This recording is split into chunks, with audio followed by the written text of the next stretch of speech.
hybridization is mixing of atomic orbitals to give new orbitals which have same energy, size and shape. ठीक है, energy, size और shape hybridised orbitals का बिल्कुल identical होगा। और तुम्हें इसमें मैंने ये भी बताया था कि जो हाइब्रिडाइजेशन है वो सिर्फ सेंट्रल एटम के ऑर्बिटल्स में होगी, पहली बात। दूसरी बात, hybridized orbitals only form sigma bond, pi bond उनसे नहीं बनेगा। And hybridization is equals to number of sigma bond plus number of lone pairs. ठीक है, और ज्योमेट्री और शेप में डिफरेंस है। ज्योमेट्री, हाइब्रिडाइज्ड ऑर्बिटल्स को हम लाइन के थ्रू जोड़ें तो जो भी शेप हमें दिखेगी दैट इज ज्योमेट्री। और सिग्मा बॉन्ड को देखकर, सिग्मा बॉन्ड से जो भी शेप अराइज हो रही है that is the shape of the molecule. तो जिस केस में लोन पेयर नहीं होगा, सिर्फ सिग्मा बॉन्ड ही होंगे, वहां पर ज्योमेट्री और शेप दोनों सेम होंगे। और जहां पर लोन पेयर होगा वहां पर शेप और ज्योमेट्री अलग अलग हो जाएंगे। पहले बताओ इतनी बात याद है, फिर हम अब आगे स्टार्ट करें। ठीक है, ओके। तो आगे अब नेक्स्ट हाइब्रिडाइजेशन में पहुंच गए हम। sp3 ये हाइब्रिडाइजेशन हो गया। ठीक है, और ये number of bond pair, then number of lone pair. अच्छा दिख नहीं रहा है, ओके ओके ओके कर लीजिए।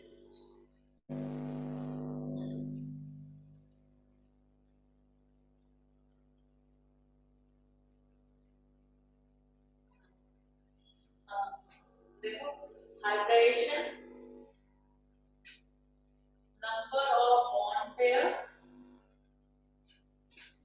number of lone pair, then geometry, shape, bond angle and example. ठीक है, so next is sp3 D2 hybridization, एक S 3 D 2 D, sp3 D2 hybridization. ठीक है, कितने सिग्मा बॉन्ड, 2 3 5 और 1 6। नंबर ऑफ बॉन्ड पेयर 6 और 0 लोन पेयर। ठीक है, 6 बॉन्ड पेयर 0 लोन पेयर। तो जब 6 बॉन्ड पेयर होंगे तो शेप ज्योमेट्री कैसी होगी, ऑक्टाहेड्रन। ज्योमेट्री कैसी होगी, ऑक्टाहेड्रन। ठीक है, ये जो 4 बॉन्ड हैं, ये जो 4 बॉन्ड हैं, ये एक प्लेन में है चारों, ये चारों एक प्लेन में है, और एक अबव द प्लेन और एक बिलो द प्लेन। पहले बताओ ये बात समझ आ रही है? 4 बॉन्ड एक प्लेन में है और एक अबव द प्लेन और एक बिलो द प्लेन। ठीक है, ये 4 एक प्लेन में है और एक अबव द प्लेन और दूसरा बिलो द प्लेन। दिख रहा है सबको, समझ में आ रहा है? 4 एक प्लेन में और एक अबव द प्लेन, एक बिलो द प्लेन, ऑक्टाहेड्रन। ठीक है, तो ऑक्टाहेड्रन में मेरी सारे बॉन्ड एंगल कितने, 90 डिग्री। ठीक है, सारे 90 डिग्री। ये जो एक्सियल वाले हैं परपेंडिकुलर, ये जो ऊपर जो दिखाए थे, ये प्लेन के साथ, मतलब प्लेन के साथ कितना बना रहे हैं, 90 डिग्री। और ये सारे के आपस में कितना बना रहे हैं, 90 डिग्री। तो बॉन्ड एंगल सारे कितने, 90 डिग्री। एग्जांपल जैसे कि भाई ले लिया SF6, एग्जांपल ले लिया SF6। तो देखो SF6 ये सेंट्रल एटम हो गया सल्फर, और ये सारे फ्लोरीन, SF6। तो बॉन्ड एंगल सारे कितने, 90 डिग्री। बॉन्ड एंगल सारे कितने, 90 डिग्री। जब क्योंकि यहाँ पे लोन पेयर है नहीं एक भी, तो geometry and shape both are same, that is octahedral. और शेप भी यही है,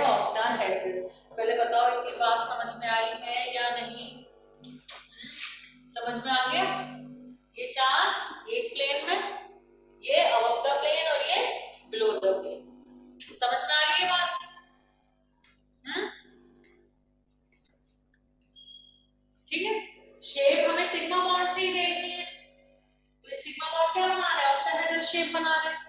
और यही क्या थे, हाइब्रिडाइज्ड ऑर्बिटल थे। और इन हाइब्रिडाइज्ड ऑर्बिटल को जोड़कर क्या शेप बनेगी, ऑक्टाहेड्रल। तो ज्योमेट्री भी क्या हुई, ऑक्टाहेड्रल। क्लियर है इतनी बात? ओके। एग्जाम्पल बनाना सिखाया था मैंने लास्ट टाइम भी, कि यहाँ क्या लिखा है, नंबर ऑफ बॉन्ड पेयर 6।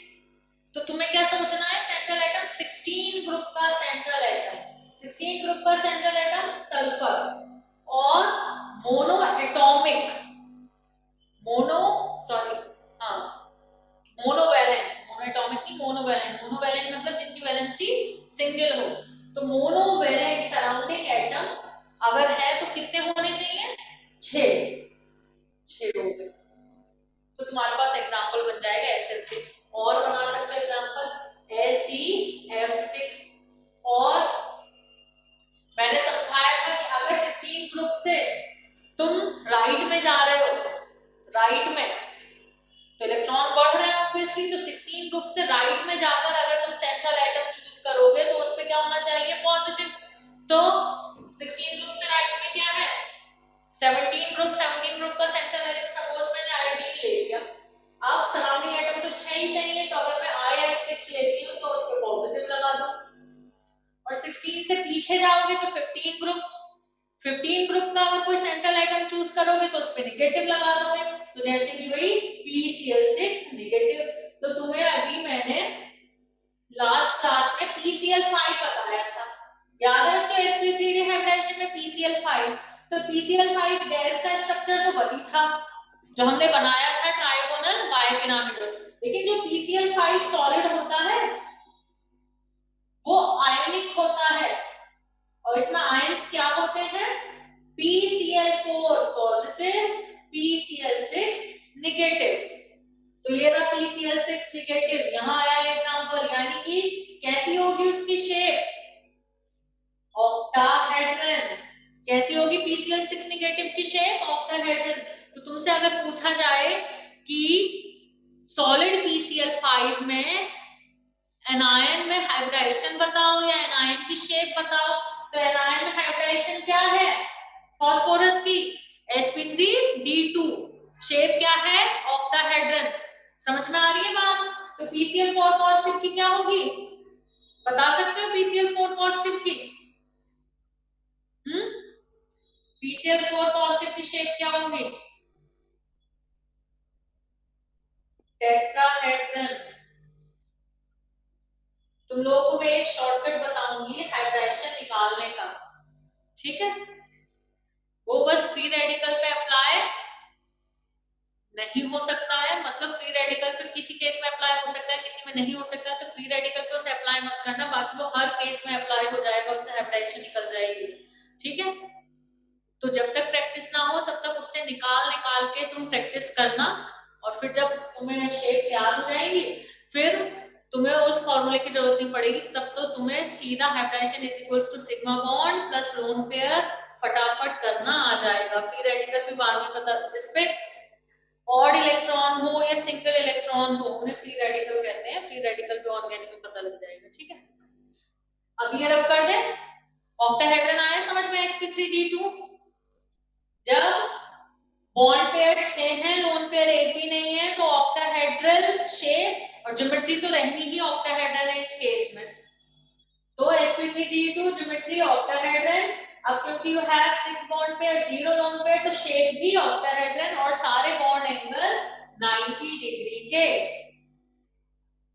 क्या इसमें कोई और भी बॉन्ड एंगल प्रेजेंट है, 180 डिग्री बॉन्ड एंगल भी प्रेजेंट है क्या इसमें,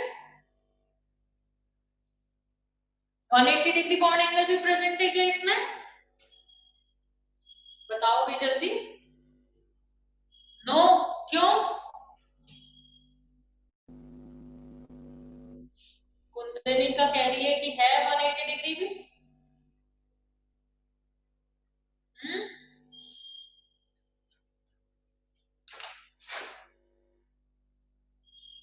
ये 180 डिग्री एंगल है, ये 180 डिग्री एंगल है, ये 180 डिग्री एंगल है।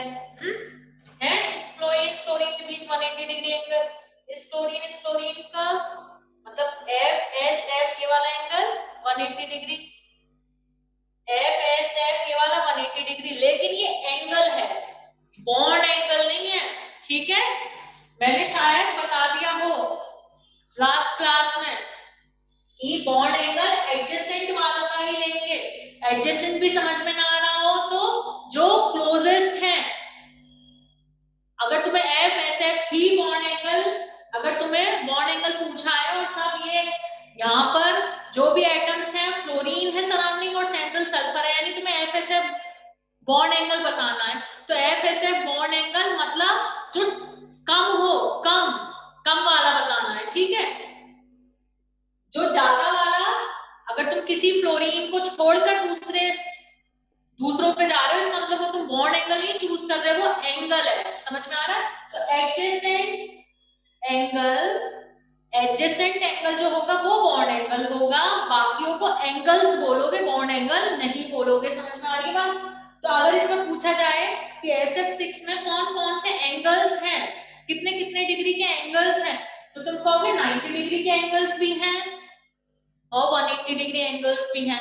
90 डिग्री के कितने हैं बता दोगे, काउंट करके बता दोगे 90 डिग्री के कितने हैं? 6 90 डिग्री के। अच्छा 90 डिग्री के कितने हैं?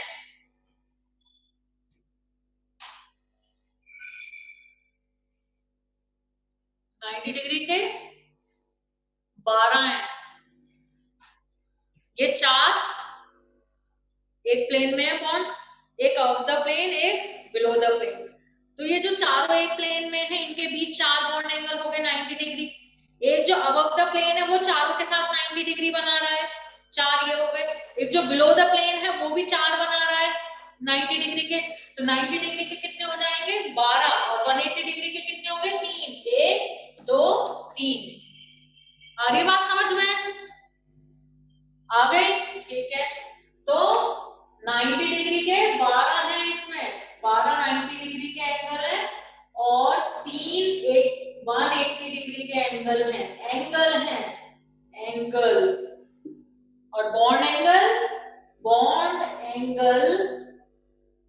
तो वही 90 डिग्री के हैं, और वो भी कितने हैं अगर बताने पड़े तो 12। पहले बताओ इतनी बात क्लियर है, कोई कंफ्यूजन नहीं? ओके चलो अब आगे बढ़ जाते हैं। अब देखो इधर, अब इसी हाइब्रिडाइजेशन में हमने क्या किया, 5 bond pair and 1 lone pair. 5 bond pair 1 loan pair, तो ज्योमेट्री का अभी भी ऑक्टाहेड्रन ही रहनी है, ठीक है, ज्योमेट्री अभी भी ऑक्टाहेड्रन ही रहेगी। तो मतलब जब ज्योमेट्री ऑक्टाहेड्रन है तो पहले ज्योमेट्री बनाया करो, और फिर अगर कोई रूल है लोन पेयर रखने का तो रूल के अकॉर्डिंग लोन पेयर प्लेस कर दो, रूल नहीं है तो फिर कहीं भी प्लेस कर दो, ठीक है।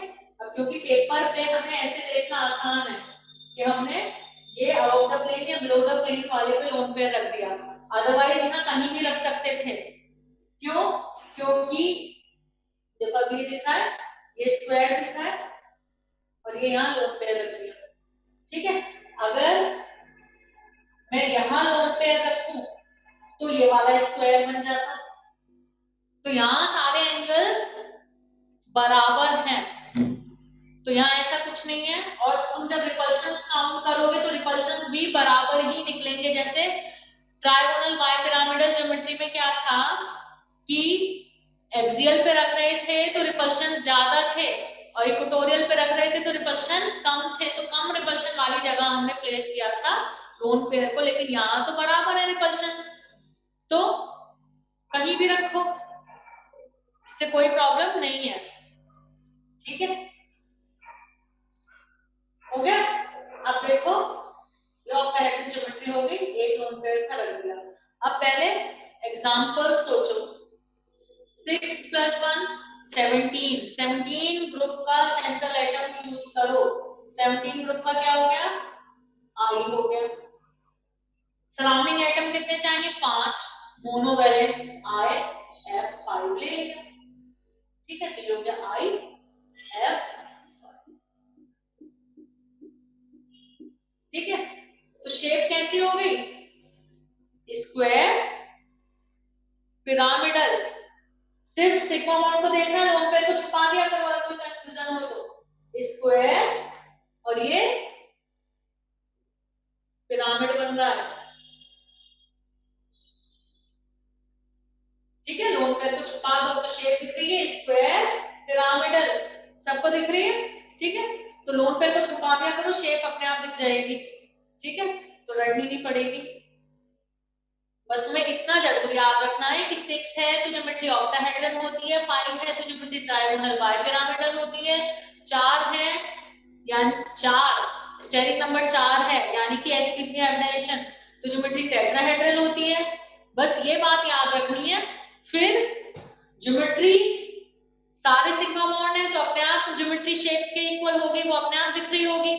और अगर वहां पे लोन पेयर है तो लोन पेयर को छुपा दिया करो, तब शेप दिख जाएगी। मैंने तुम्हें सारे केसेस में लोन पेयर को छुपा के दिखाई है शेप, ठीक है। ये स्क्वायर पिरामिडल, ठीक है। तो शेप हो गई भाई स्क्वायर पिरामिडल,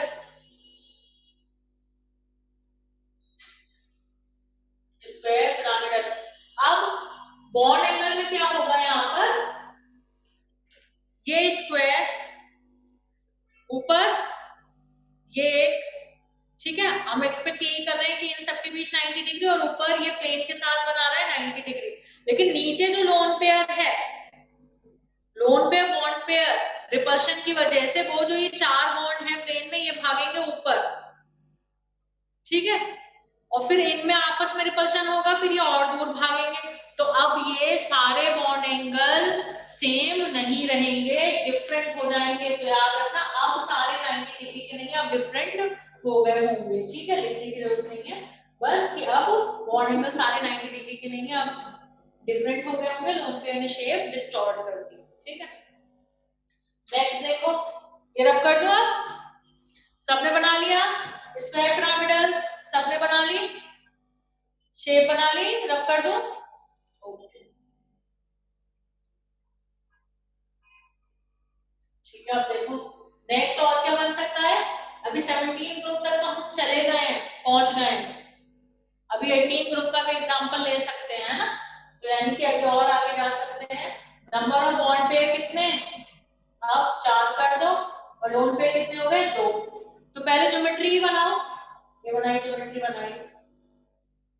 अब 2 लोन पेयर है, रखिए 2 लोन पेयर, ठीक है। तो ज्योमेट्री तो ऑक्टाहेड्रन ही है, शेप अभी देखेंगे, पहले एग्जांपल डिसाइड करो। 6 और 2 8, 18 ग्रुप का सेंट्रल आइटम लो, 18 ग्रुप का सेंट्रल आइटम ज़ेनॉन, और 4 मोनोवैलेंट ले लो, XeF4 ले लिया, ये हो गया XeF4।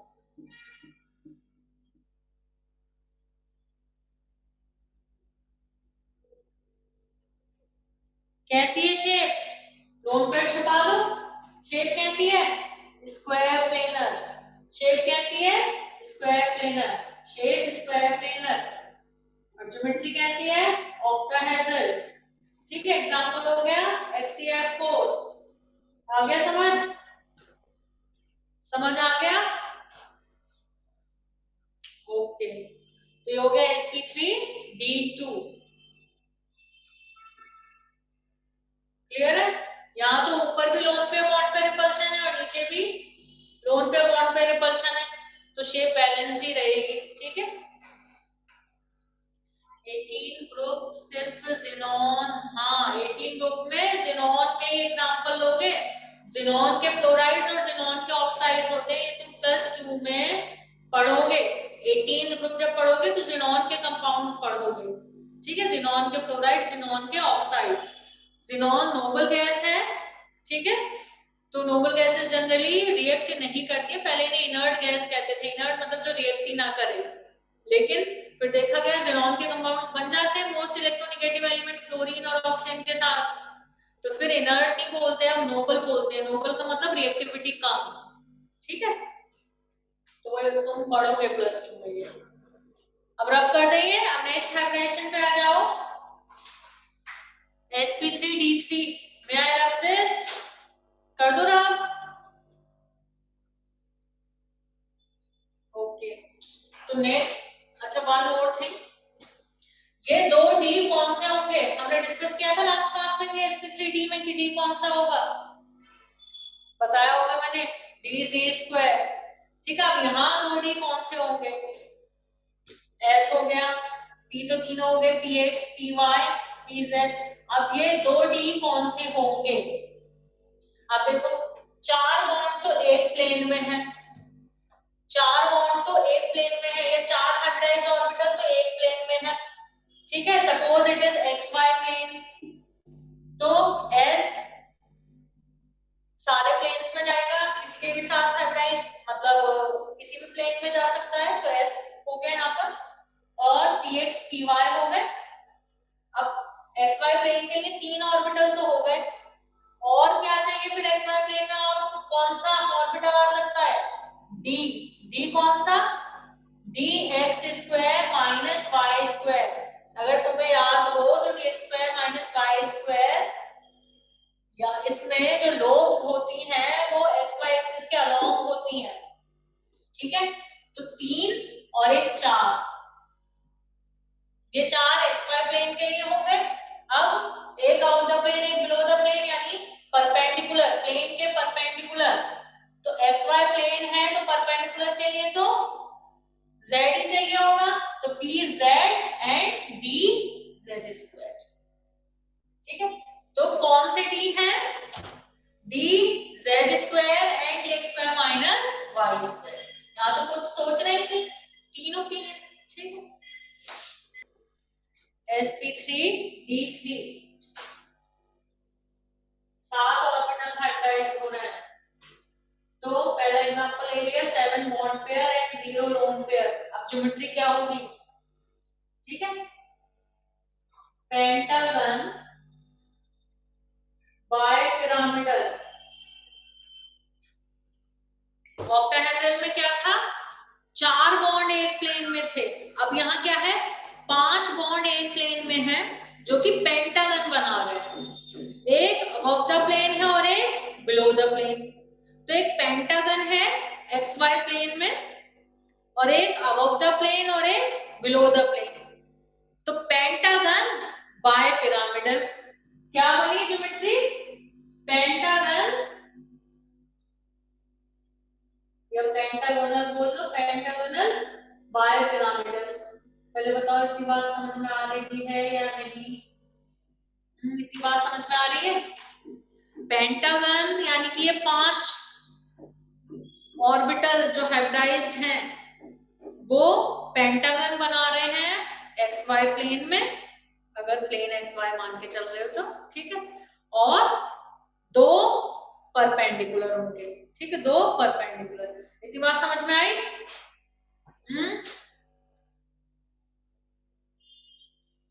समझ में आ गया, पेंटागन बाय पिरामिडल।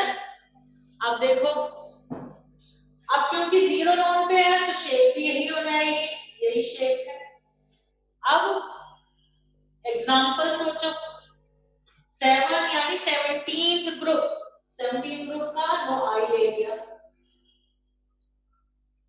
और 7 सराउंडिंग एटम मोनोवेलेंट फ्लोरीन ले लिए, RF7, ये हो गया आई, और 7 फ्लोरीन लगा दो, एक भी लोन पे नहीं है, कुछ सोच नहीं है, बस लगा देता हूं। ठीक है, ये पेंटागन जो कि एक प्लेन में है,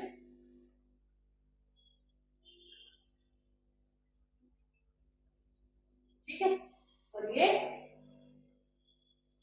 पिरामिड बन रहा है इसमें और इसमें, पेंटागन बाय पिरामिड। ठीक है, जब अब बॉन्ड एंगल्स देखो, बॉन्ड एंगल्स ये जो परपेंडिकुलर वाले हैं ये प्लेन के साथ कितना बनाएंगे, 90 डिग्री, और पेंटागन, पेंटागन में कितने होंगे, 72 डिग्री। तो बॉन्ड एंगल्स कितने हैं, 90 डिग्री एंड 72 डिग्री। क्लियर है ये बात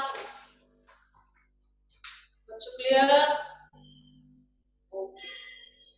चलो अभी है चांस कि 17 तक पहुंचे, 18 तक जा सकते हैं। तो एक एग्जांपल और आ जाएगा इसमें sp3d3 में, ये रब कर दो अगर बना लिया हो तो, बना लिया बच्चों, रब करो क्या,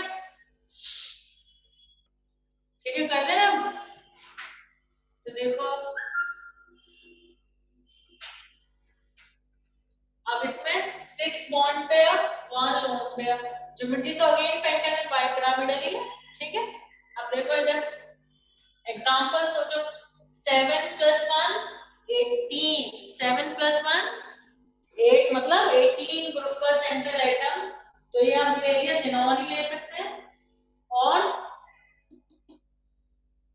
6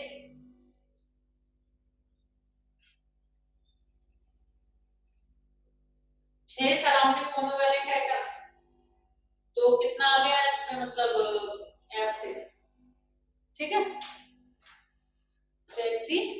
F6। अब ज़ीनॉन पहले पेंटागन बनाओ, ज्योमेट्री याद रखनी है, उसे बना लेना, ठीक है। ज्योमेट्री तो याद रखनी कि sp3d3 में पेंटागन बाइपिरामिडल होती है। अब क्योंकि इसमें जब जहां लोन पेयर नहीं है वहां तो सोचना ही नहीं, सराउंडिंग एटम प्लेस कर दो, लेकिन जहां लोन पेयर है वहां सोचना है। तो जैसे मैंने ऑक्टाहेड्रल में बताया था कि सोचने की कुछ जरूरत नहीं है, कहीं भी रख सकते हो, लेकिन क्योंकि पेपर पे बनाना है तो पेपर पे हमें देखना बड़ा इजी होगा कि अगर हमने बिल्कुल सामने यहाँ लगाए होंगे तो शेप हमें बिल्कुल एकदम विजिबल होगी, तो इसलिए हमने यहाँ लगाया, यहाँ लगा दिया, ठीक है। ट्रायगोनल बाइपिरामिडल जो ज्योमेट्री थी उसमें फिक्स है कि इक्वेटोरियल पर ही रखेंगे। अब यहाँ भी फिक्स है कहाँ रखेंगे, देखो अगर तुम रखते हो ये जो प्लेन में, यानी ये जो पेंटागन है, इनमें से किसी एक पोजीशन पे रखते हो लोन पेयर, तो एंगल, बॉन्ड एंगल 72 डिग्री है। और अगर तुम अबव द प्लेन और बिलो द प्लेन जो ये पोजीशंस हैं इनमें से किसी एक पर रखते हो लोन पेयर, तो एंगल, बॉन्ड एंगल 90 डिग्री है। तो कहाँ इजी रहेगा, मतलब कहाँ रिपल्शन कम होगा, जहां एंगल ज्यादा है तो कहाँ रखना, मतलब कहाँ रखना चाहिए, कहाँ रखने का रूल होना चाहिए, एक्सियल पोजीशंस पर। तो या तो इस पोजीशन पर या इस पर, जहां मर्जी रख दो, एक्सियल पोजीशन पर रखेंगे, ठीक है, 90 डिग्री वाले एंगल पर रखेंगे, ठीक है। तो ये हमने रख दिया, यहाँ रख दिया।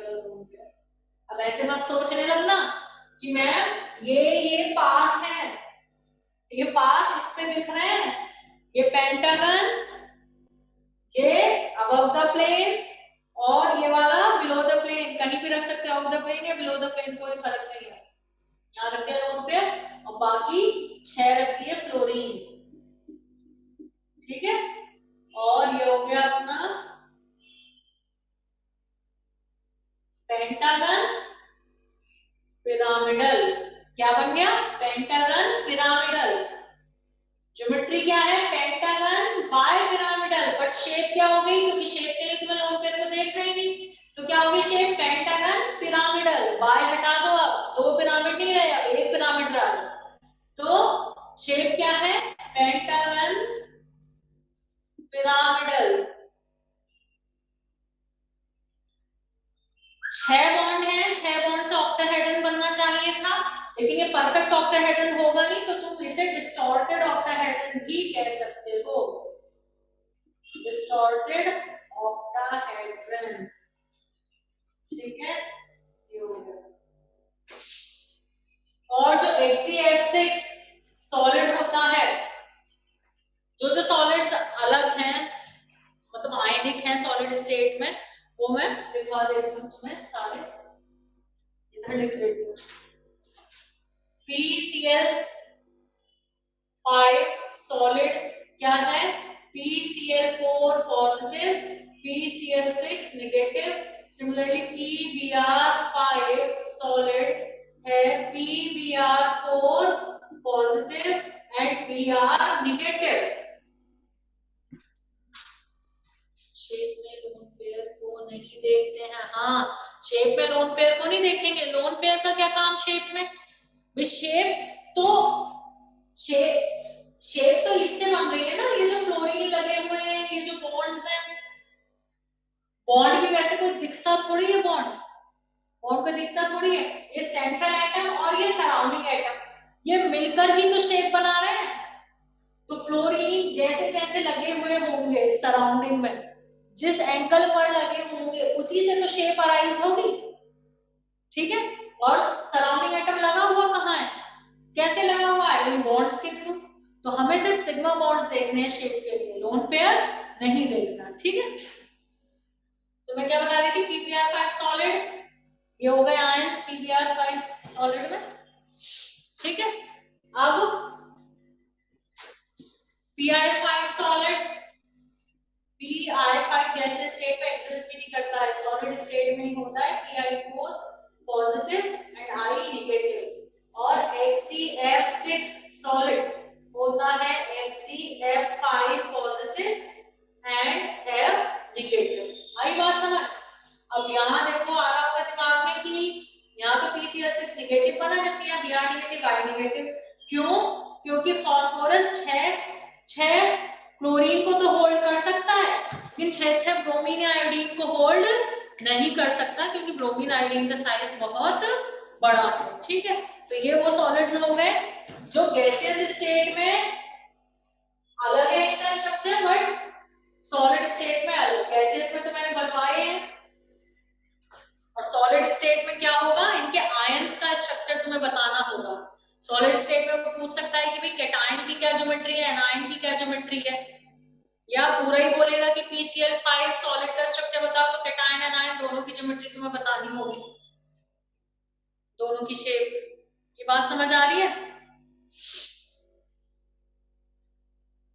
तो अभी तक जो मैंने तुम्हें बता दिया वो ये बता दिया कि हाइब्रिडाइजेशन इज इक्वल्स टू होता है number of sigma bond plus number of lone pair. मतलब अगर तुम्हारे सामने कोई स्ट्रक्चर प्रेजेंट है तो तुम उसमें सेंट्रल एटम की हाइब्रिडाइजेशन बता सकते हो। स्ट्रक्चर तुम्हें बताना नहीं है, स्ट्रक्चर तुम्हें गिवन है, तो तुम स्ट्रक्चर देख के बता सकते हो। PD6 पर नेगेटिव साइन क्यों आ गया? फास्फोरस की वैलेंस शेल में तो 5 ही इलेक्ट्रॉन है, एक नेगेटिव यानी एक इलेक्ट्रॉन उसने ले लिया, 6 हो गए। वैलेंस शेल में तो 6 है, तभी तो 6 के साथ बॉन्ड बनाएगा।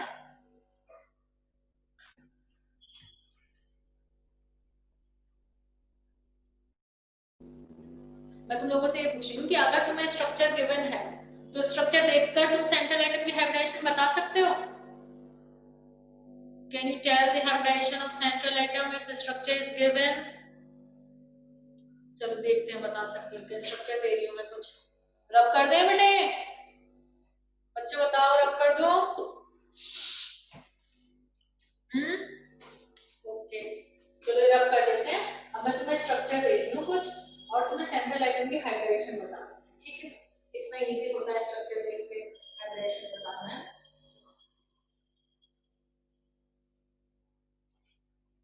दिमाग लगाना है हर जगह, बिना दिमाग लगाए, ठीक है। अब तुम्हें दिया CO2, कार्बन की हाइब्रिडाइजेशन बताओ। Generally the hybridization of carbon here.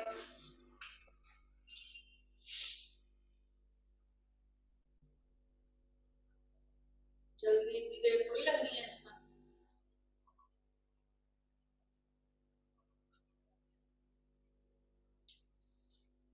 SP बिल्कुल ठीक, क्योंकि hybridization is equals to number of sigma bond plus number of lone pair.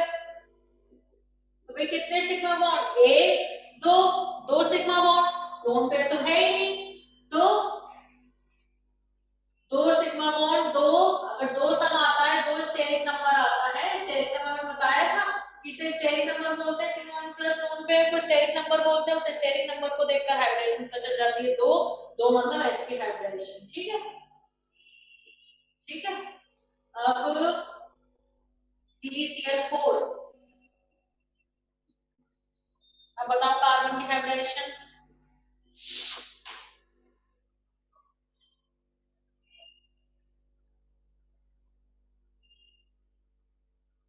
जल्दी जल्दी जल्दी। sp3, 1 2 3 4, 4 मतलब sp3, NH4 पॉजिटिव,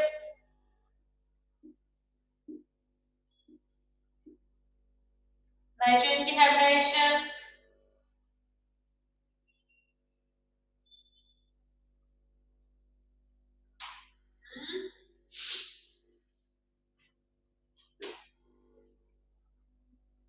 एक दो तीन चार, चार मतलब sp3, SO2,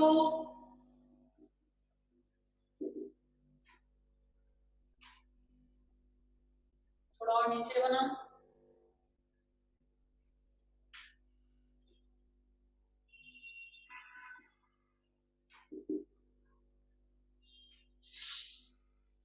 SO2, sp2, एक दो तीन, तीन मतलब sp2, ठीक है, आ रही बात समझ में? H2SO4, तुम्हें तो बस सेंट्रल एटम के सिग्मा बॉन्ड और लोन पे काम करने हैं। H2SO4 में सल्फर का हाइब्रिडेशन,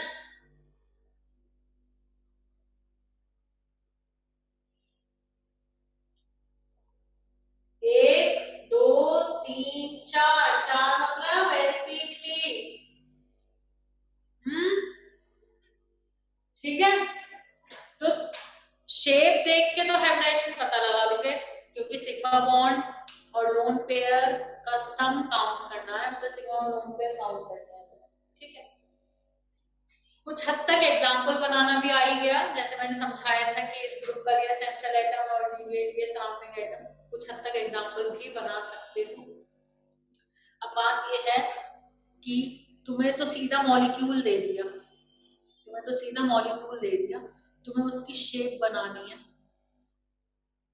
शेप बनाने के लिए सबसे पहले हाइब्रिडेशन पता होनी चाहिए, हाइब्रिडेशन पता लग जाएगी तो ज्योमेट्री बना लोगे, और ज्योमेट्री बना लोगे तो उसके बाद अगर उसमें कोई रूल है कि लोन पेयर यहाँ रखना है या इलेक्ट्रोनेगेटिव एटम वहां रखना है, जैसे कि sp3 की हाइब्रिडेशन में मैंने रूल बताया था, sp3 की हाइब्रिडेशन में क्या रूल था कि लोन पेयर होगा तो इक्वेटोरियल पर रखोगे, और more electronegative atom Meena, Meena, Meena को कहां रखोगे? एक्सियल पोजीशन पर, ठीक है। आज कब तक है क्लास? 2 घंटे है बेटा क्लास, ठीक है। तुम पहले घंटे में हार मानने लग जाते हो, अभी तो 4:15 ही हुए हैं, 5:30 तक है, ठीक है। तो sp3 हाइब्रिडेशन में लोन पेयर और equatorial and more electronegative atom, जो सबसे ज्यादा इलेक्ट्रोनेगेटिव सराउंडिंग एटम होगा उसे एक्सियल पे रखते हैं। तो अगर ऐसा कोई रूल है तो रूल के अकॉर्डिंग एटम्स और लोन पेयर को प्लेस करोगे और तुम्हें हाइब्रिडेशन, हाइब्रिडेशन के अकॉर्डिंग ज्योमेट्री, फिर ज्योमेट्री बनाने के बाद अगर कोई रूल्स हैं तो रूल्स को फॉलो करते हुए सराउंडिंग एटम और लोन पेयर को प्लेस करोगे, और फिर सिग्मा बॉन्ड्स को देखकर शेप पता लग जाएगी, ठीक है। और ज्योमेट्री बतानी है तो हाइब्रिडेशन से जो आती है, हाइब्रिडेशन से जो भी शेप अराइज हो रही है वो सीधा ज्योमेट्रिक है, ठीक है। तो अब दिक्कत तो यही है कि जब मॉलिक्यूल दिया हो तो तुम कैसे पता करोगे कि हाइब्रिडेशन क्या है? हाइब्रिडेशन पता लग जाएगी तो उसके आगे का काम तो फिर करना थोड़ा आसान हो जाएगा। तो उसके लिए अभी एक शॉर्ट ट्रिक बता रही हूँ, ठीक है।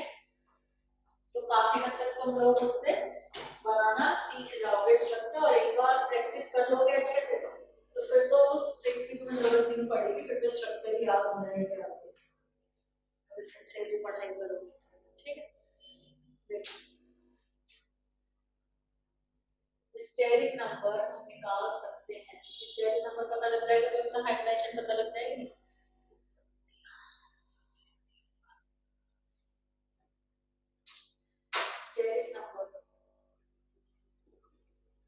स्टेरिक नंबर पता लग जाएगा, हाइब्रिडेशन पता लग जाएगी।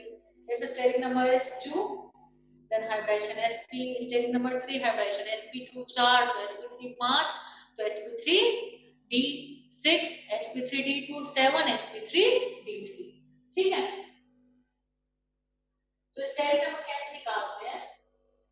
Valence electron of central atom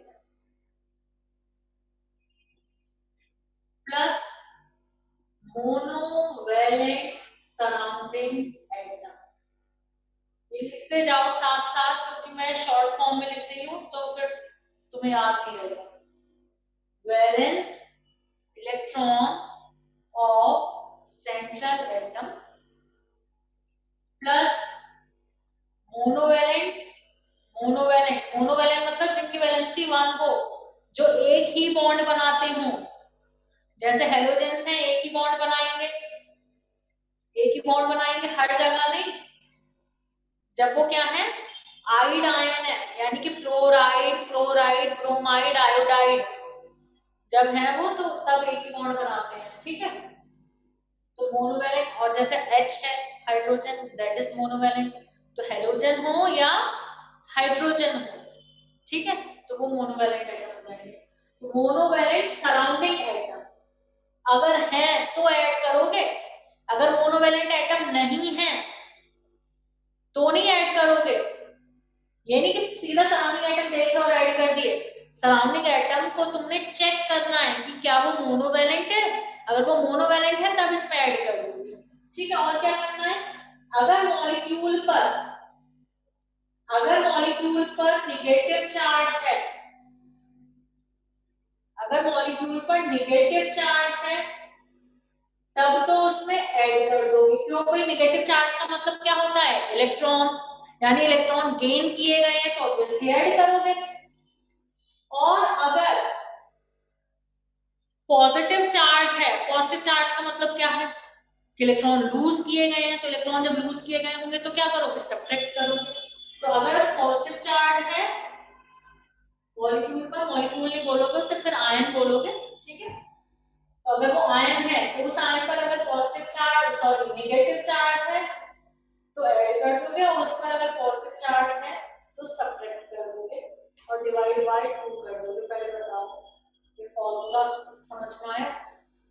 अभी मैं कैलकुलेट करके दिखाऊंगी इससे, तो तुम्हें और समझ में आ जाएगा। अभी तो बस फॉर्मूला लिखो। Valence electron of central atom, surrounding atom अगर मोनोवैलेंट है तो ऐड कर देंगे, और उस स्पीशीज पर चार्ज है, अगर चार्ज नहीं है तो कोई बात ही नहीं, और अगर चार्ज है तो निगेटिव चार्ज है तो ऐड करोगे, और पॉजिटिव चार्ज है तो सब्ट्रैक्ट करोगे और डिवाइड बाय 2 कर दोगे। पहले बताओ, हाँ एग्जांपल देंगे अभी, पहले बताओ फॉर्मूला लिख लिया सबने, फॉर्मूला नोट डाउन, ओके। अब देखो, अब जैसे जो भी तुमने एग्जांपल्स अभी किए हैं, क्योंकि वो तुमने नोटबुक में लिखे हुए हैं, तो अभी वो एग्जांपल लो और उन्हें देखो, इससे निकाल के देखते हैं, प्रूव करते हैं ना, ठीक है। तो अपनी नोटबुक में जो अभी तुमने टेबल में लिखे हैं उनमें से कोई एग्जांपल दो, तुम्हारा मन हो जिसका प्रूव करना है। नोटबुक से कोई एग्जांपल बताओ जल्दी, जो टेबल में मैंने लिखवाए हैं। XeF6 IF7 सब देखेंगे। चलो अब देखो पहले, चलो IF7 देखो पहले, ठीक है, IF7, ठीक है। अब फॉर्मूले में पुट करो, central atom is I। Lewis structure बनाते वक्त तुम्हें कुछ बातों का ध्यान रखना होता है कि भाई सेंट्रल एटम उसे मानते हो जो लेस इलेक्ट्रोनिगेटिव हो, मतलब इलेक्ट्रोपॉजिटिव हो जो, ठीक है। तो फ्लोरीन और आयोडीन में लेस इलेक्ट्रोनिगेटिव आयोडीन, और एक ये भी क्राइटेरिया है कि अगर जो नंबर में ज्यादा है, जो एटम्स नंबर में ज्यादा हैं वो बनेंगे सराउंडिंग, और जिनका नंबर कम है ऑब्वियसली वो बनेगा सेंट्रल। तो एक दो क्राइटेरिया है जिनसे हमें डिसाइड करना होता है कि भाई सेंट्रल एटम क्या होगा और सराउंडिंग क्या होगा। तो दोनों ही बातें यहाँ आयोडीन को सेंट्रल एटम लेने को कह रही है, इलेक्ट्रोपॉजिटिव भी ये है और नंबर भी कम इसका है, ठीक है। तो दोनों में से कोई एक बात भी हो सकती है, दोनों बातें भी फॉलो हो सकती है। तो आई हो गया सेंट्रल एटम। तो सेंट्रल एटम की वैलेंस शेल में कितने इलेक्ट्रॉन होते हैं बच्चों, 7। मोनोवैलेंट एटम है या, हाँ है तो 7 फ्लोरीन है, कितने हैं मोनोवैलेंट 7 है। कोई चार्ज है, कोई चार्ज ही नहीं है, डिवाइड बाय 2 कर दो, 14 डिवाइड बाय 2 कितना आया, 7। 7 के अकॉर्डिंग क्या हाइब्रिडेशन आनी चाहिए, sp3d3। बताओ आई बात समझ में? और जब तुम इस फॉर्मूले से हाइब्रिडेशन फाइंड कर लोगे तो फिर देखो आगे तुम्हें क्या करना चाहिए। तुम्हें ये बात तो जरूर याद होनी चाहिए कि किस हाइब्रिडेशन की ज्योमेट्री क्या होती है, और अगर उसमें कोई पर्टिकुलर रूल बताए गए हैं तो वो याद होने चाहिए। तो तुम्हें sp3d3 की हाइब्रिडेशन की ज्योमेट्री पता है, ठीक है। अब क्योंकि यहाँ कोई लोन पेयर ही नहीं है, बस लगा दो सारे फ्लोरीन, शेप दिख गई, पेंटागन, वाई पिरामिडल। शेप और ज्योमेट्री दोनों सेम। बताओ समझ में आ रही है बात? समझ में आ रही है या नहीं? ओके, चलो अब नेक्स्ट एग्जांपल। अभी किसी बच्चे ने कहा था HCF6, ये रब कर दूं? रब कर दूं?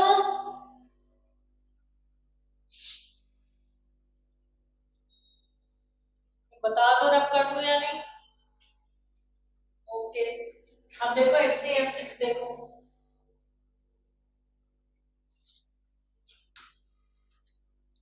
HCF6 ज़ेनॉन, वैलेंस शेल में कितने?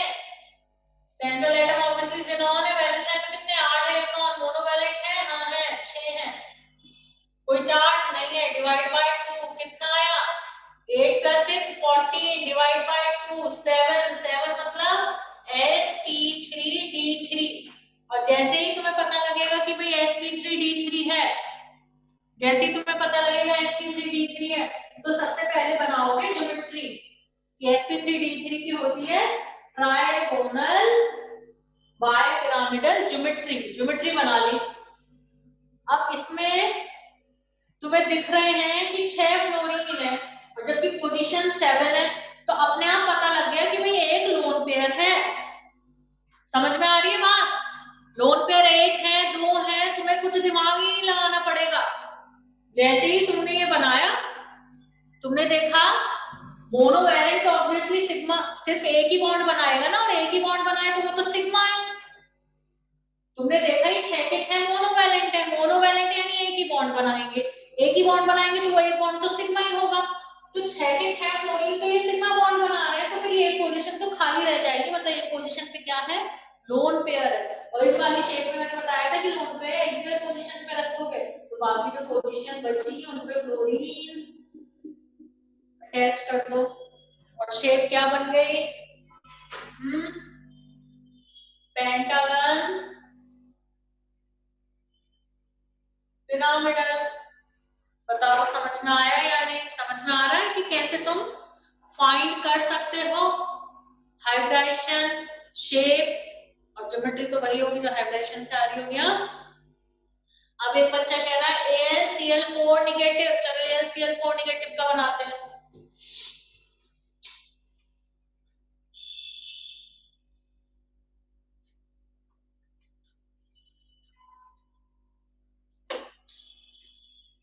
AlCl4 negative, central atom aluminium. Aluminium की वैलेंस शेल में 3, चारों क्लोरीन, मोनोवैलेंट 4। नेगेटिव चार्ज है तो क्या करना पड़ेगा? ऐड करना पड़ेगा, डिवाइड बाय 2। 4 और 4 8, 8 डिवाइड बाय 2 4, 4 मतलब sp3। तो एल्यूमिनियम और sp3 मतलब टेट्राहेड्रन। बन गई ज्योमेट्री। तो ज्योमेट्री तो टेट्राहेड्रन हो गई। अब शेप देखनी है, तो भी 4 ही पोजीशन है, 4 ही क्लोरीन है, तो चारों लगाने ही पड़ेंगे यहाँ। तो मतलब एक भी लोन पेयर नहीं है, तो हमें दिमाग कहाँ लगाना पड़ा कि लोन पेयर होगा या नहीं। 4 पोजीशन, 4 क्लोरीन, एक भी पोजीशन नहीं बची खाली, मतलब लोन पेयर एक भी नहीं है, निगेटिव। तो क्योंकि लोन पेयर एक भी नहीं है, या लोन पेयर एक भी नहीं है, इसे रटने की जरूरत नहीं है। शेप के लिए चारों सिग्मा बॉन्ड देखने हैं, तो tetrahedron sp3 geometry tetrahedron. Shape देखनी थी, सिग्मा बॉन्ड देखने थे शेप के लिए, टेट्राहेड्रन। बताओ समझ में आया?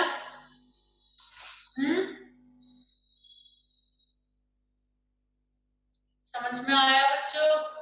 अब कुछ केसेस तो अलग रहेंगे ही, कुछ स्पेशल केसेस हैं, जैसे भाई BeCl2 गैसियस तो ठीक है, सिंपली ऐसे हाइब्रिडेशन जैसे निकालो बना दोगे। लेकिन BeCl2 जो सॉलिड होता है वो पॉलीमर होता है। AlCl3 जो होता है वो Al2Cl6 फॉर्म में एग्जिस्ट करता है। तो कुछ केसेस जो स्पेशल हैं वो तो तुम्हें याद करने ही होंगे, वो धीरे धीरे याद करते जाओगे। क्या कह रहे हो बेटा मैम? ये चैप्टर और कितना रहता है? अभी तो रहते हैं बेटा वही टॉपिक्स। ये आ गया तुम्हें हाइब्रिडेशन।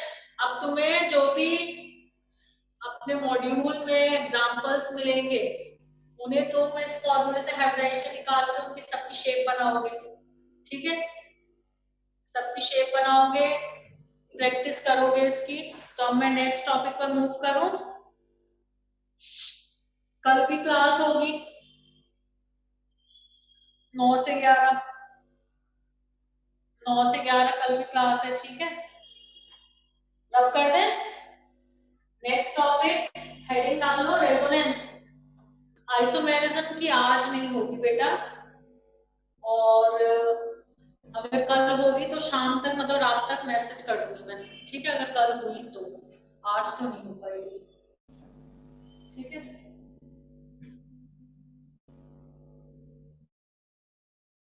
कल हुई थी क्या आइसोमेरिज्म की क्लास मॉर्निंग में? कल हुई थी क्या बच्चा? अच्छा, ठीक है ठीक है। चलो रेजोनेंस देखो। What is resonance?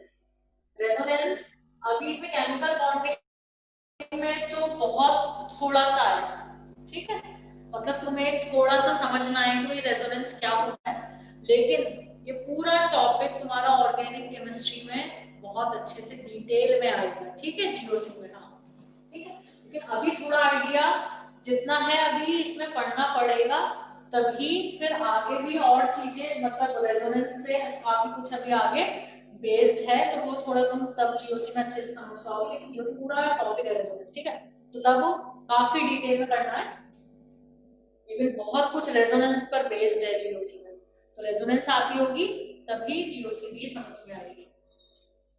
तो देखो रेजोनेंस क्या कहना है, ये रेजोनेंस क्या होता है? अगर अगर किसी मॉलिक्यूल के एक से ज्यादा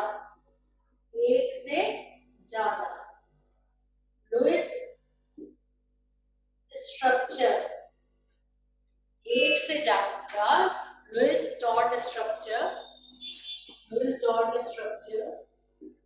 एग्जिस्ट करते हैं, तो मतलब वहां कौन सा फेनोमेना है? रेजोनेंस। फिर से समझ लो, अभी तक तो तुमने क्या देखा था, किसी एक मॉलिक्यूल का एक ही स्ट्रक्चर होता है, लेकिन क्या और हो सकता है कि किसी मॉलिक्यूल का एक से ज्यादा स्ट्रक्चर भी एग्जिस्ट कर रहे हो सकते हैं, तो मतलब उस मॉलिक्यूल में कौन सा फेनोमेना है? रेजोनेंस। पहले बताओ मेरी इस स्टेटमेंट का मतलब समझ आया, क्या कह रहे हैं? अभी तक तुमने क्या देखा था, एक मॉलिक्यूल के लिए एक स्ट्रक्चर होता था, लेकिन अब तुम्हें पता लग रहा है कि कुछ मॉलिक्यूल्स ऐसे भी हो सकते हैं जिनका एक स्ट्रक्चर नहीं, मतलब उनकी एक ही स्ट्रक्चर से सारी प्रॉपर्टीज एक्सप्लेन नहीं की जा सकती।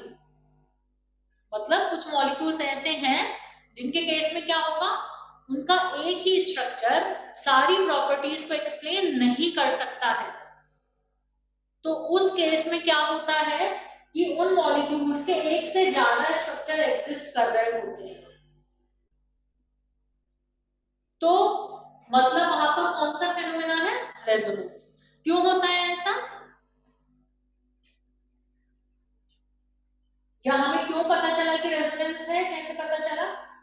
या इस केस में क्या होगा, इस केस में क्या होगा कि मॉलिक्यूल का ईच स्ट्रक्चर, हर एक स्ट्रक्चर मॉलिक्यूल की काफी सारी प्रॉपर्टीज को एक्सप्लेन तो करेगा, लेकिन कोई भी स्ट्रक्चर मॉलिक्यूल की सारी प्रॉपर्टीज को एक्सप्लेन नहीं करेगा। समझ में आई बात? हर एक स्ट्रक्चर, सपोज किसी मॉलिक्यूल के ए बी सी 3 स्ट्रक्चर है, तो ये ए बी सी तीनों स्ट्रक्चर, मतलब ईच स्ट्रक्चर मॉलिक्यूल की काफी सारी प्रॉपर्टीज को एक्सप्लेन कर रहे होंगे, लेकिन इनमें से कोई सा भी स्ट्रक्चर ऐसा नहीं होगा जो अकेला ही मॉलिक्यूल की सारी प्रॉपर्टीज को एक्सप्लेन कर दे। समझ में आई इतनी बात? फिर मैं आगे कोई और लाइन बोलूं, स्टेप बाय स्टेप सब कुछ समझ में आना चाहिए, वरना पता लगा टॉपिक खत्म और समझ में कुछ आया नहीं, रामायण खत्म, सीता का पति कौन था ये पता नहीं। हाँ, तो समझ में आ रही है बात? Each of the structure can explain most of the properties of molecule, but none can explain all the properties of the molecule.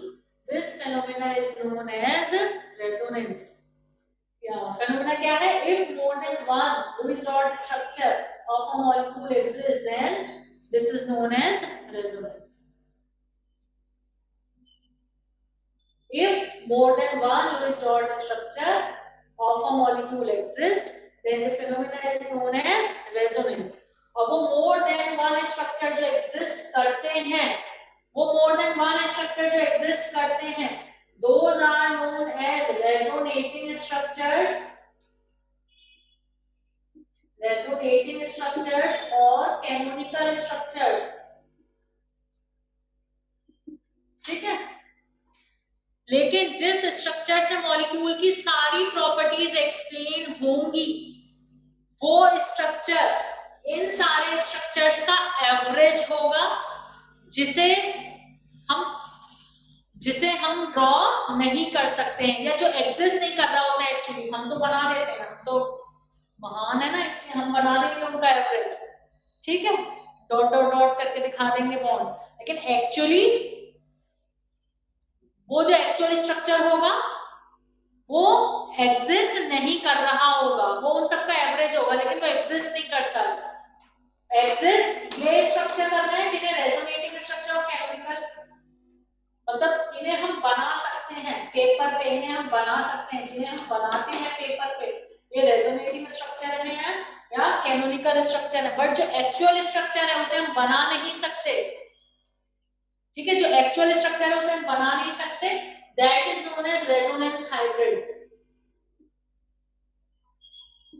जो इन सबका एवरेज होता है। फिर से बोल रही हूँ, if more than one Lewis dot structure of a molecule exists, then the phenomena is known as resonance. और वो more than one structure जिन्हें हम पेपर पे ड्रॉ करते हैं, पेपर पे ड्रॉ कर सकते हैं, those are known as resonating structures or canonical structures. But ये जो स्ट्रक्चर है इन्हें हम पेपर पे तो बना रहे होते हैं, बट ये एक्चुअल स्ट्रक्चर नहीं होते हैं। एक्चुअल स्ट्रक्चर जो होता है वो इन सबका एवरेज होता है, जिससे सारी प्रॉपर्टीज मॉलिक्यूल की एक्सप्लेन हो सकती हैं, बट उस एक्चुअल स्ट्रक्चर को हम पेपर पे ड्रॉ नहीं कर सकते, और उस एक्चुअल स्ट्रक्चर को क्या बोलते हैं? Resonance hybrid. बताओ, इतनी बात समझ में आई?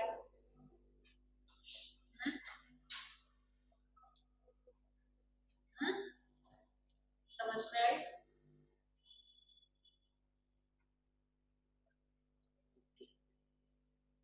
ठीक है, अगर किसी को समझ नहीं आई है तो अभी बता दो।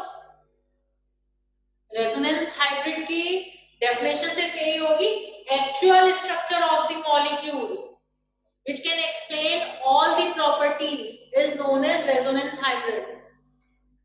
Actual structure of the molecule which explain all the properties of the molecule is known as resonance hybrid.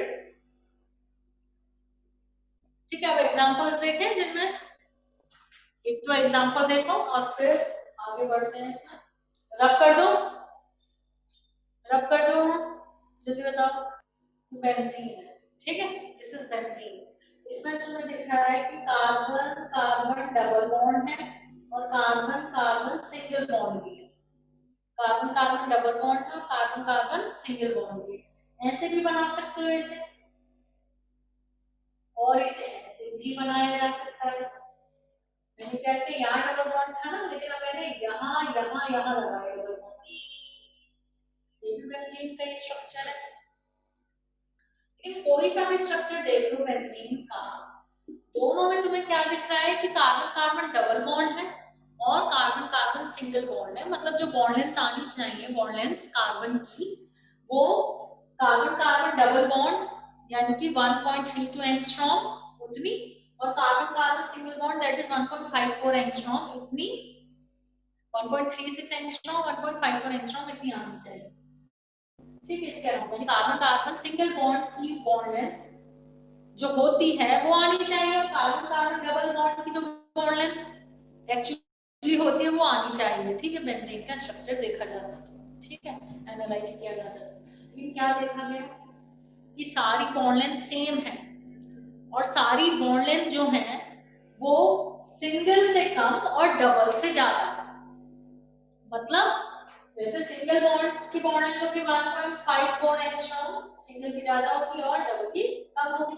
तो हम एक्सपेक्ट तो यही कर रहे थे कि बॉन्ड लेंथ आनी चाहिए बेंजीन में दो तरह की, एक ये आनी चाहिए और एक ये आनी चाहिए, क्योंकि डबल और सिंगल बॉन्ड प्रेजेंट है, ये सिंगल और ये डबल। लेकिन एनालाइज किया गया तो सारी बॉन्ड लेंथ एक तो सेम निकली और कितनी निकली, इससे लेस और इससे मोर। मतलब ना तो परफेक्ट सिंगल बॉन्ड है कहीं पर और ना ही परफेक्ट डबल बॉन्ड है कहीं पर। It means none of the structure can explain all the properties of benzene। इसका मतलब जो स्ट्रक्चर एक्सप्लेन करेगा बेंजीन की प्रॉपर्टी को वो तो कुछ अलग ही होगा। तो क्या होता है इसमें, इनका जो एवरेज होगा, एवरेज स्ट्रक्चर यानी कि रेजोनेंस हाइब्रिड, वो कैसा रहा होगा कि ये जो तीन डबल बॉन्ड हैं ये हर पोजीशन पर डिस्ट्रीब्यूट हो रहे हैं। मतलब इस स्ट्रक्चर में हमने देखा इन पोजीशन पर भी डबल बॉन्ड, इस स्ट्रक्चर में हमने देखा इन पोजीशन पर भी डबल बॉन्ड। मतलब इनका एवरेज क्या हुआ कि ये तीनों डबल बॉन्ड हर पोजीशन पर इक्वली डिस्ट्रीब्यूटेड है, जो कि हम ऐसे दिखा देते हैं कि हर जगह डबल बॉन्ड है। रेजोनेंस हाइब्रिड, तो मैंने अभी कहा था ना कि हम लोग तो बहुत स्मार्ट हैं, हम लोग तो रेजोनेंस हाइब्रिड भी बना देते हैं, but actually resonance hybrid can not be drawn on the paper, paper पर ड्रॉ नहीं किया जा सकता, ठीक है। तो एक्चुअली बेंजीन में क्या होगा कि डबल बॉन्ड हर पोजीशन पर आ रहा होगा। एक्चुअल स्ट्रक्चर तो कुछ ऐसा होगा बेंजीन का। ये जो स्ट्रक्चर हम ड्रॉ कर रहे हैं रेजोनेटिंग स्ट्रक्चर, ये एक्चुअली एग्जिस्ट नहीं करेंगे बेंजीन के लिए। बेंजीन के लिए तो एक्चुअल स्ट्रक्चर जो होगा वो रेजोनेंस हाइब्रिड होगा। आ रही है बात समझ में? समझ में आ रही है बात? तो जो एक से ज्यादा स्ट्रक्चर हम ड्रॉ करते हैं रेजोनेंस फेनोमेना में, वो थ्योरेटिकल होते हैं, मतलब हमारे बनाए हुए हैं समझने के लिए, समझाने के लिए, ठीक है। These are resonating structure और जो उनका एवरेज होगा, जो सारी प्रॉपर्टीज को एक्सप्लेन करेगा, वो रेजोनेंस हाइब्रिड। रेजोनेंस हाइब्रिड हम बना लेते हैं, बट एक्चुअली उसे तुम यही कहोगे कि वो पेपर पर ड्रॉ नहीं किया जा सकता। पेपर पर ड्रॉ कौन से करते हैं हम? Resonating structures. पहले बताओ अपनी बात समझ आई? एग्जाम्पल के थ्रू समझ आया रेजोनेंस? यस और नो, वाई और एन बताओ। ओके, अब एक और एग्जांपल देखो ओजोन का। ओजोन, ठीक है, ओजोन ये कोऑर्डिनेट बॉन्ड है, ये वाला कोऑर्डिनेट बॉन्ड कोवलेंट बॉन्ड ही होता है, कोऑर्डिनेट कोवलेंट, ठीक है। तो जब बस समझाया जाता है तब तो एरो से बना के दिखाया जाता है, अदरवाइज फिर एरो से दिखाने की जरूरत नहीं होती है, ठीक है। वो कोवलेंट ही होता है, वो तुम कैलकुलेशंस करके अपने आप पता लगा लोगे कि यहाँ कोऑर्डिनेट कोवलेंट रहा होगा, ठीक है। तो ओजोन में देखो एक जगह डबल बॉन्ड एक जगह सिंगल बॉन्ड, लेकिन अगेन ये बॉन्ड लेंथ देखी तो दोनों बराबर थी और डबल से ज्यादा थी बॉन्ड लेंथ और सिंगल से कम। इसका मतलब ये भी होगा, ठीक है। तो मतलब रेजोनेंस है, मतलब जो रेजोनेंस हाइब्रिड है वो क्या है कि डबल बॉन्ड बराबर डिस्ट्रीब्यूटेड है, वो क्या रेजोनेंस हाइब्रिड, क्योंकि हम ड्रॉ नहीं कर सकते लेकिन हम स्मार्ट है इसलिए ड्रॉ कर देंगे, ठीक है। तो रेजोनेंस हाइब्रिड यानी कि जो एक्चुअल स्ट्रक्चर होगा वो क्या कह रहा है ओजोन का कि भाई डबल बॉन्ड दोनों जगह बराबर डिस्ट्रीब्यूटेड है, ठीक है। ऐसा कुछ नहीं मिलता हमें, ऐसा कुछ नहीं मिलता से मतलब क्या है कि एक जगह डबल एक जगह सिंगल, यानी दो डिफरेंट टाइप की बॉन्ड लेंथ हमें ओजोन में नहीं मिलती है। इतनी बात समझ में आई? ये रेजोनेटिंग स्ट्रक्चर हो गए, ये रेजोनेंस हाइब्रिड हो गया। अब कुछ केसेस लिखवा रही हूँ, मतलब वो तुम्हें केसेस याद रखने हैं। अगर तुम्हें वो केसेस याद हैं तो उन्हें देखकर तुम्हें पता लग जाएगा कि इस केस में रेजोनेंस होगी, ठीक है। तो केसेस लिखवाए जा रहे हैं। या यू कैन से कंडीशंस, कि अगर वो जो कंडीशंस में लिखवा रही है अगर उनमें से कोई भी एक कंडीशन है इसका मतलब वहां पर रेजोनेंस है। ठीक है, रेजोनेंस हो सकती है कि atoms, position of atoms do not change, position of atoms do not change. अभी मैंने तुम्हें 2 एग्जांपल्स दिए, तो उसमें हम किन्हें मूव करा रहे थे या किन की पोजीशन चेंज देखी थी तुमने? बॉन्ड्स की, इलेक्ट्रॉन पेयर की। क्या एटम की पोजीशन चेंज की थी? नहीं।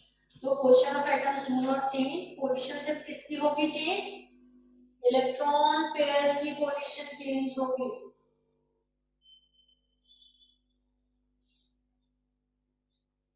ठीक है। Third, same number of bond pair lone pair, bond pair और लोन पेयर का सम कांस्टेंट रहेगा। ऐसा नहीं कि सब बॉन्ड ही बन गए या सारे बॉन्ड टूट गए, ऐसा कुछ नहीं है। ठीक है, बॉन्ड पेयर लोन पेयर की जित लोन पेयर अगर ट्रांसफर करना है तो अगर किसी एटम पर 3 लोन पेयर तो तीनों ही ट्रांसफर हो गए, ऐसा नहीं है। Same number bond pair lone pair. ठीक है, अगर बॉन्ड पेयर लोन पेयर का सम पहले 2 है तो रेजोनेंस करने के बाद यानी नया रेजोनेटिंग स्ट्रक्चर बनाने के बाद भी 2 ही आएगा। ठीक है, same number bond pair lone pair. 4, molecule should be planar, molecule planar होगा तभी इलेक्ट्रॉन मूव कर सकते हैं, तभी कॉन्जुगेशन पॉसिबल है। Molecule should be planar and there should be conjugation. अभी कॉन्जुगेशन क्या है, ये कॉन्जुगेशन क्या है? ठीक है, कैसी सिचुएशन के कैसे केसेस होते हैं जिसे हम कॉन्जुगेशन कहते हैं। तो कॉन्जुगेशन के केसेस देखो 10 केसेस हैं। ठीक है, अगर उनमें से एक भी केस है और अब पॉइंट्स भी उसके अंदर हैं तो इसका मतलब वहां पर रेजोनेंस है, वो रेजोनेटिंग स्ट्रक्चर है। ठीक है, first, if there is double single double, मतलब क्या है इसका? अगर किसी मॉलिक्यूल में तुम्हें दिखा डबल सिंगल डबल ऐसे करके बॉन्ड दिख रहे हैं, जैसे बेंजीन में था कि नहीं, डबल सिंगल डबल ऐसे। ठीक है, तो अगर डबल सिंगल डबल हो या डबल सिंगल ट्रिपल हो या डबल सिंगल नेगेटिव चार्ज हो या डबल सिंगल पॉजिटिव चार्ज हो या डबल सिंगल लोन पेयर हो या डबल सिंगल फ्री रेडिकल हो। फ्री रेडिकल मतलब एक इलेक्ट्रॉन, ठीक है, एक फ्री इलेक्ट्रॉन दिख रहा हो तो फ्री रेडिकल बोलते हैं। या पॉजिटिव सिंगल लोन पेयर हो या पॉजिटिव सिंगल नेगेटिव चार्ज हो या free radical single lone pair हो या free radical single negative charge हो। तो अब मेंशन केसेस में से अगर कोई एक भी केस है और ये पॉइंट्स भी फॉलो हो रहे हैं कि same number bond pair lone pair, मतलब ये तो आएगा ही, जब तुम रेजोनेंस करोगे तो ऑटोमेटिक बन ही जाएगा। ठीक है, और अगर ये पॉसिबिलिटी है, इनमें से एक भी पॉसिबिलिटी है तो मॉलिक्यूल प्लेनर भी हो जाएगा। ठीक है, और जब तुम रेजोनेंस करोगे तो ये चीज अपने आप ही बनेगी उसमें। ठीक है, गलती करोगे तभी फॉलो नहीं होगी ये चीज। और इलेक्ट्रॉन पेयर, ऑब्वियसली ये चीज होगी तो इलेक्ट्रॉन पेयर को मूव कराना है तुमने, और इलेक्ट्रॉन पेयर को मूव कराओगे पोजीशन ऑफ एटम को चेंज नहीं करोगे, मतलब कॉन्जुगेशन है और अब मेंशन पॉइंट्स हैं तो मतलब रेजोनेंस उसमें पॉसिबल है। जो स्ट्रक्चर तुम बनाओगे वो रेजोनेटिंग स्ट्रक्चर होगा। ठीक, तो तुम्हें इन कंडीशंस पे ध्यान देना है, इनमें से अगर एक भी कंडीशन है तो रेजोनेंस पॉसिबल है। ठीक है, पहले नोट कर लो ये double single double, double single triple, double single negative, double single positive, double single lone pair, double single free radical. Double single double पहले ये याद करो, डबल सिंगल डबल। ठीक है, डबल की जगह क्या करना है, ट्रिपल। डबल है 6 केसेस में, पहले डबल है, डबल सिंगल, ठीक है, डबल सिंगल, फिर या तो डबल बॉन्ड हो, यानी कि पाई बॉन्ड चाहिए, बॉन्ड पेयर चाहिए एक एक्स्ट्रा। सिग्मा बॉन्ड नहीं मूव करते हैं रेजोनेंस में, always remember sigma bond move नहीं करते हैं रेजोनेंस में। तो सिग्मा बॉन्ड सिग्मा सिग्मा होगा, काम नहीं चलेगा। ठीक है, तो सिग्मा तो है ही, एक पाई बॉन्ड चाहिए, तो पाई बॉन्ड या तो डबल होगा या ट्रिपल होगा। तो डबल डबल लेंगे तो या तो ट्रिपल हो, अगर बॉन्ड नहीं है तो इलेक्ट्रॉन किसकी फॉर्म में हो जाए, नेगेटिव चार्ज की फॉर्म में हो जाए, या लोन पेयर की फॉर्म में हो जाए, या फ्री रेडिकल की फॉर्म में हो जाए। आगे इतनी बात समझ में, या फिर क्या हो, पॉजिटिव चार्ज। ठीक है, अब पॉजिटिव पॉजिटिव, फ्री रेडिकल, या इधर लोन पेयर नेगेटिव। तो थोड़ा सा एक दो बार देखना होगा, और जब तुम्हें समझ में आ जाएगा कि रेजोनेंस होती क्या है, रेजोनेटिंग स्ट्रक्चर कैसे बनते हैं, तो तुम्हें कंडीशन में याद करने की जरूरत नहीं पड़ेगी। एंड ऑलवेज रिमेंबर, यहाँ एक ही बीच में एक ही सिंगल बॉन्ड है, अगर more than one single bond आ गए इनके बीच में तो रेजोनेंस पॉसिबल नहीं है। कभी हो कहीं पर डबल सिंगल सिंगल डबल, तो कहो मैम डबल सिंगल डबल तो है नहीं, अगर more than one single bond आ गए बीच में तो रेजोनेंस पॉसिबल नहीं हो पाएगी। अब देखो जरा रेजोनेटिंग स्ट्रक्चर कैसे बनाते हैं। सबसे पहली बात तो ये याद रखो कि भाई जब तुम्हें रेजोनेटिंग स्ट्रक्चर बनाना है तो मूव कौन करेंगे, इलेक्ट्रॉन्स मूव करेंगे। ठीक है, और मूव करने की, इलेक्ट्रॉन्स मूव करने की टेंडेंसी किसमें होती है, पाई बॉन्ड में ज्यादा या लोन पेयर में ज्यादा। लोन पेयर क्या है, वो फ्री इलेक्ट्रॉन्स हैं, और पाई बॉन्ड क्या है, वो बॉन्डेड इलेक्ट्रॉन्स हैं। तो किन की ज्यादा होगी, लोन पेयर की। तो जब भी कहीं तुम्हें लोन पेयर दिखेगा, जैसे ये केस है डबल सिंगल लोन पेयर, तो कौन मूव करेगा, लोन पेयर ही मूव करेगा। आ रही है बात समझ में, तो कौन मूव करेगा, लोन पेयर ही मूव करेगा। अब ये लोन पेयर ने बना लिया डबल बॉन्ड, लोन पेयर ने बना लिया डबल बॉन्ड, तो ये बॉन्ड टूट जाएगा। ठीक है, तो ये तो हुई बात कि पाई बॉन्ड है और लोन पेयर है, तो लोन पेयर ने ही मूव करना है। मूव कौन करेंगे, लोन पेयर मूव करेंगे। दूसरी बात, कहीं पॉजिटिव चार्ज होगा, तो पॉजिटिव चार्ज का मतलब क्या है कि नो इलेक्ट्रॉन। नो इलेक्ट्रॉन, तो जब इलेक्ट्रॉन है ही नहीं तो इलेक्ट्रॉन कहां से मूव करेंगे। तो जब भी पॉजिटिव चार्ज होगा तो पॉजिटिव चार्ज की तरफ इलेक्ट्रॉन मूव करेंगे, चाहे वो डबल बॉन्ड हो, चाहे वो लोन पेयर हो, चाहे वो फ्री रेडिकल हो, कुछ भी हो। अगर पॉजिटिव चार्ज है तो पॉजिटिव चार्ज की तरफ इलेक्ट्रॉन्स मूव करेंगे। ठीक है, तो क्या बता रही थी मैं कि तुम्हें कुछ पॉइंट्स याद रखने हैं। क्या है वो पॉइंट्स बच्चों, कि पॉजिटिव चार्ज अगर है तो पॉजिटिव चार्ज नहीं मूव करने वाला है, क्योंकि पॉजिटिव चार्ज मतलब इलेक्ट्रॉन नहीं है। तो मैंने क्या बताया, मूव कौन करेंगे, इलेक्ट्रॉन्स। तो पॉजिटिव चार्ज की तरफ ही हमेशा इलेक्ट्रॉन मूव करेंगे। ठीक है, पॉजिटिव चार्ज की तरफ ही हमेशा इलेक्ट्रॉन मूव करेंगे। क्लियर, फ्री रेडिकल है तो भी फ्री रेडिकल की तरफ इलेक्ट्रॉन मूव करेंगे। क्लियर, अब नेगेटिव चार्ज है, लोन पेयर है और पाई बॉन्ड है, इन केसेस में सबसे ज्यादा मूव करने की टेंडेंसी होगी नेगेटिव चार्ज, उससे कम लोन पेयर की और सबसे कम पाई बॉन्ड की। तो पाई बॉन्ड और लोन पेयर होगा तो हमेशा लोन पेयर ही मूव करेगा, पाई बॉन्ड और नेगेटिव चार्ज होगा तो हमेशा नेगेटिव चार्ज ही मूव करेगा। अब अगर पाई बॉन्ड ही है, तो अगर इलेक्ट्रोनेगेटिविटी डिफरेंस है एटम्स में, यहाँ एटम्स जो भी इलेक्ट्रॉन, सपोज ये कार्बन लगा है बट यहाँ ऑक्सीजन लगा है, तो if there is electronegativity difference, ठीक है, या कोई और भी ग्रुप्स हो सकते हैं, तो मोर इलेक्ट्रोनेगेटिव यानी मीना की तरफ बॉन्ड टूटेगा। ठीक है, इसकी तरफ टूटेगा मीना की तरफ, जब ये बॉन्ड इधर गया तो ऑब्वियसली इस बॉन्ड को यहाँ आना पड़ेगा। ठीक है, और अगर इलेक्ट्रोनेगेटिविटी और डबल और ट्रिपल है तो ऑब्वियसली ट्रिपल की तरफ जाएंगे। और इलेक्ट्रोनेगेटिविटी डिफरेंस ना होता, कुछ भी डिफरेंस नहीं है, कोई फैक्टर है ही नहीं जो इनमें डिफरेंस क्रिएट कर सके, तो किधर भी तोड़ो तुम्हारी मर्जी, सेम ही बनेगा वो। पहले बताओ कोई बात समझ में आई या नहीं, क्योंकि ये बातें समझ में आएंगी तभी तुम स्ट्रक्चर ड्रॉ कर सकते हो, रेजोनेटिंग स्ट्रक्चर। अगर ये बेसिक बातें नहीं पता तब तो तुम कहीं भी घुमाते जाओगे बॉन्ड। रिपीट कर दो, ठीक है। If there is positive charge, वो कहीं नहीं भागेगा, वो कहीं नहीं मूव करेगा। पॉजिटिव चार्ज को नहीं ऐसे एरो लगा के दिखा सकते तुम कभी भी, पॉजिटिव चार्ज कैसे चला जाएगा?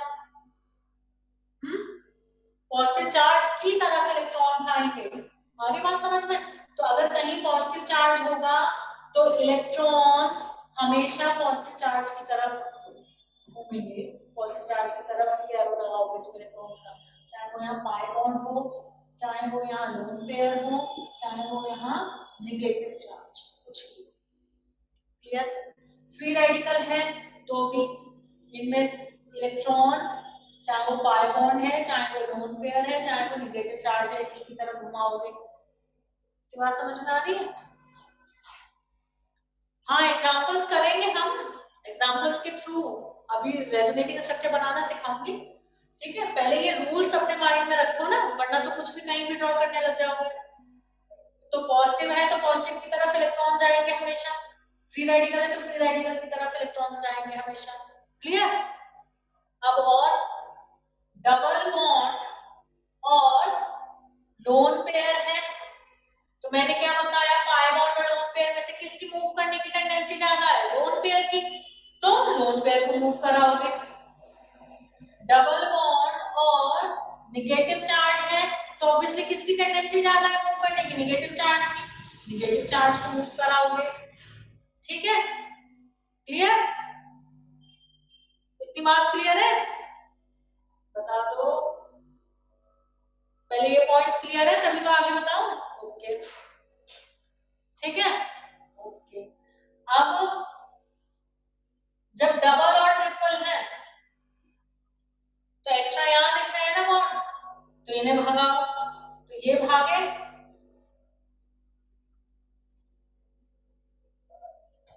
सॉरी, ठीक है, एक्स्ट्रा बॉन्ड दिख रहे हैं तो इन्हें भगाया, ठीक है। फिर सिर्फ डबल डबल ही है,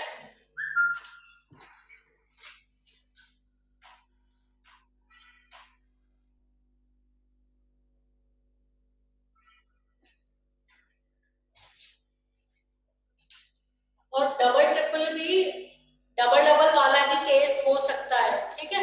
तो डबल ट्रिपल और डबल डबल को तुम अलग मत करो, ठीक है, एक ही केस में लिखो, क्योंकि वहां भी इलेक्ट्रोनेगेटिविटी का डिफरेंस है, तो वो डबल सिंगल डबल वाला ही केस बनेगा। तो डबल सिंगल डबल वाला ही लिखो सिर्फ। तो अगर तुम्हारे पास pi bond single bond pi bond है, चाहे वो ट्रिपल सिंगल ट्रिपल है, चाहे वो डबल सिंगल डबल है, चाहे वो डबल सिंगल ट्रिपल है, तो इलेक्ट्रोनेगेटिविटी के बेसिस पे डिसाइड होगा। क्या होगा इलेक्ट्रोनेगेटिविटी के बेसिस पे डिसाइड हुई कि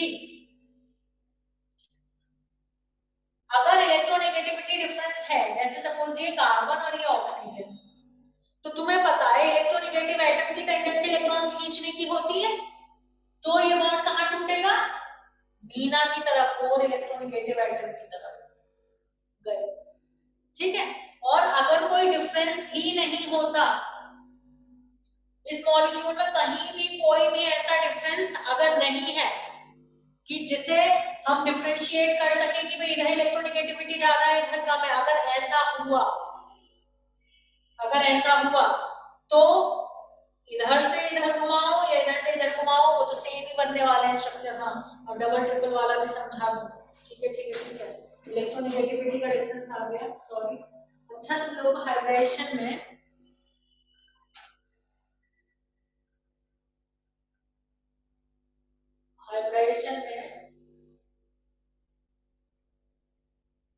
एक बात नहीं बताई मैंने, एस कैरेक्टर अगर ज्यादा होगा, एस कैरेक्टर अगर ज्यादा होगा तो इलेक्ट्रोनेगेटिविटी ज्यादा होगी।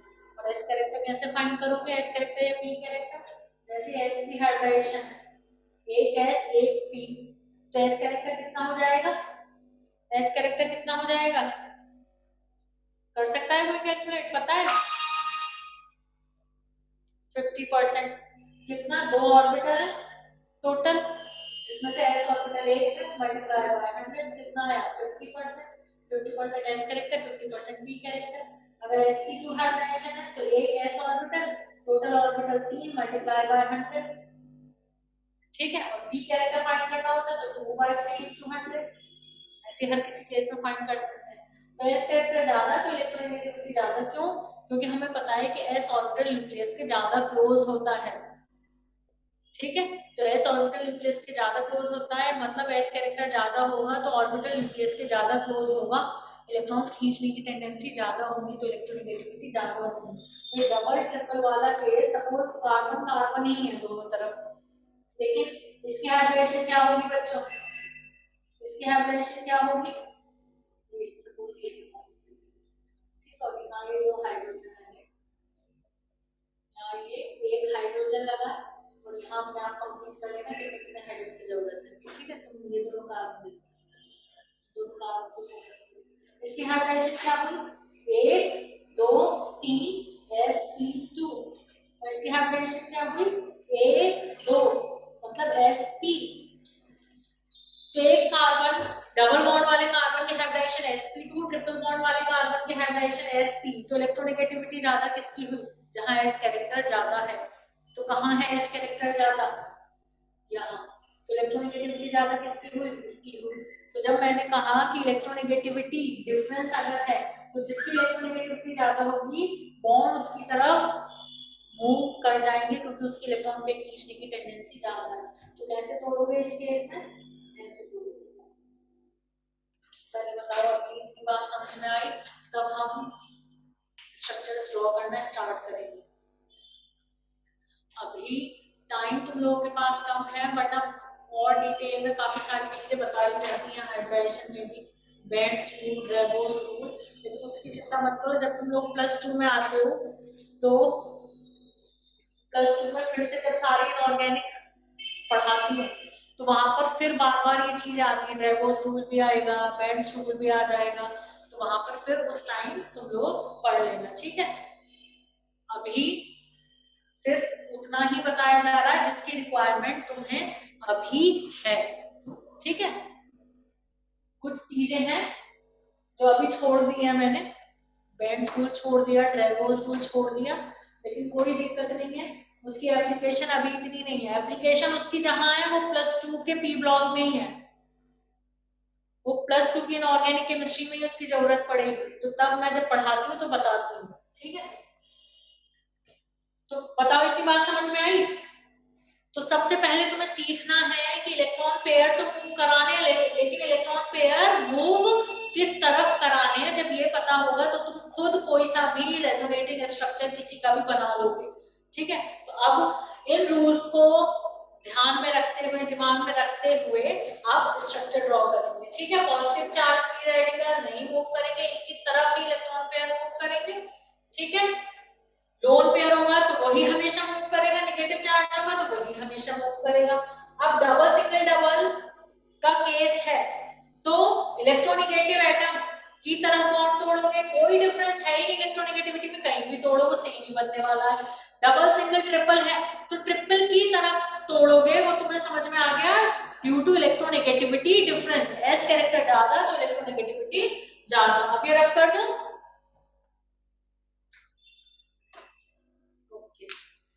देखो सबसे पहले बनाओ तुम कार्बोनेट का बनाओ चलो,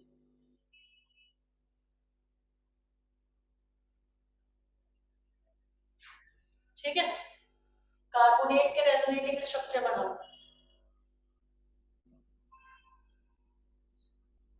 क्या करना है? चलो ए बी सी नाम दे दो इन ऑक्सीजन को, ए बी सी नाम दे दिया ताकि तुम्हें याद रहे कि ए के पास मूव कर रहे इलेक्ट्रॉन, बी के पास मूव कर रहे हैं, ऐसे याद रहे, अदरवाइज कोई डिफरेंस नहीं है इनमें, सिर्फ मैंने तुम्हें याद रहे इसलिए नाम दिया है। अब क्या करें, दिख रही है कंडीशन रेजोनेंस की, नेगेटिव सिंगल डबल, और एक कंडीशन इधर भी है नेगेटिव सिंगल डबल, दिख रही है रेजोनेंस की कंडीशन?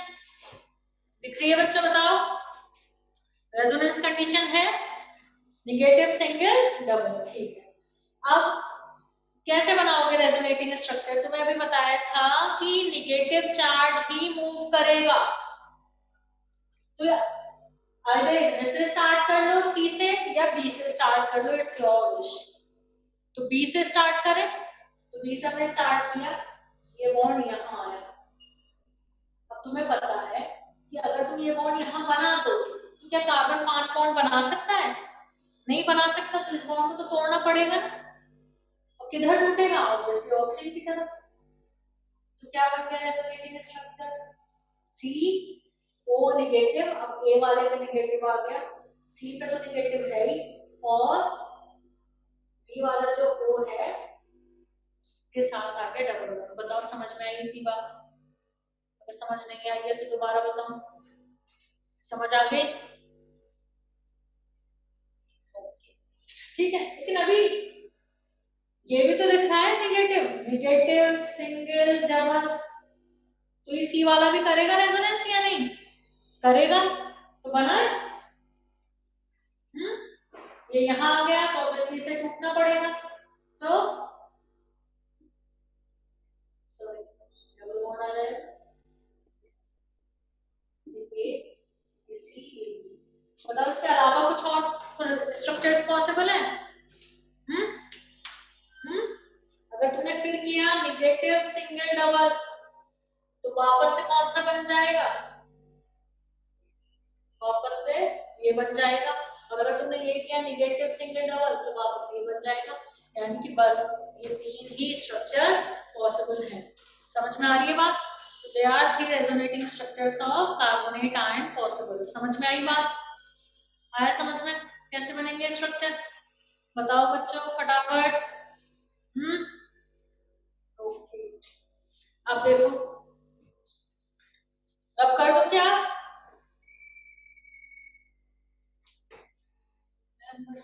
पढ़ाओ, थक गए हो।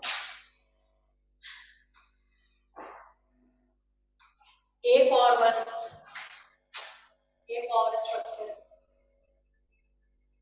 अगर तुम लोग ये कह दोगे कि हमें रेजोनेटिंग स्ट्रक्चर बनाने आ गए तो बस पढ़ाना बंद कर दूंगी। देखो इधर,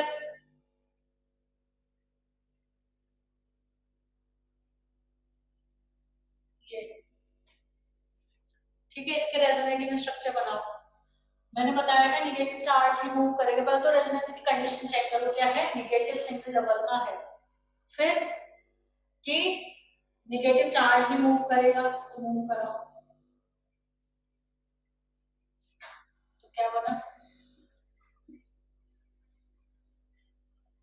ठीक है, यहाँ गया निगेटिव, ये बॉन्ड टूटा कार्बन की तरफ, कार्बन पे निगेटिव, और ये दो बॉन्ड ऐसे जैसे हैं।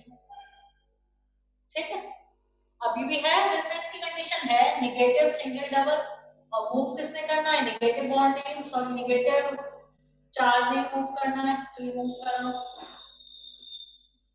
ठीक है, तो ये डबल बॉन्ड वो ऐसे चल रहा है, ये डबल बॉन्ड ऐसे चल रहा है, यहाँ डबल बॉन्ड आ गया और यहाँ निगेटिव आ गया।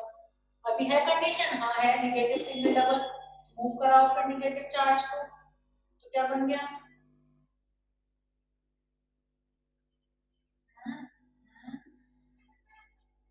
अभी है कंडीशन, हाँ अभी फिर से निगेटिव सिंगल डबल, तो बनाओ वापस।